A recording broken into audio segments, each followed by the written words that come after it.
ప్రపంచమంతా కూడా జనాభా తగ్గిపోయే పరిస్థితి వస్తూ ఉంది. బర్త్ రేట్ పడిపోయే పరిస్థితి వస్తూ ఉంది. యువశక్తి క్షీణించే పరిస్థితి వస్తూ ఉంది. వృద్ధులు పెరిగే పరిస్థితి వస్తూ ఉంది.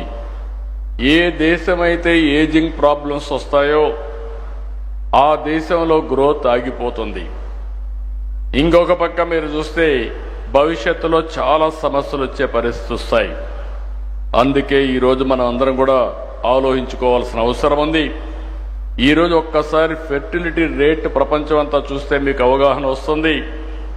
అమెరికాలో ఫెర్టిలిటీ రేట్ 1.62, యూకేలో 1.54, Hungary 1.50, France 1.49, Russia 1.47, Germany 1.46, Canada 1.33, Japan 1.23, China 1.02, ఇంకొక పక్కన సింగపూర్ 0.96.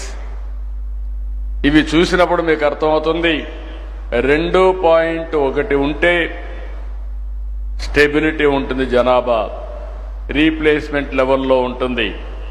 2.1 కంటే తక్కువ ఉంటే రోజు రోజుకు జనాభా తగ్గిపోయే పరిస్థితి వస్తుంది.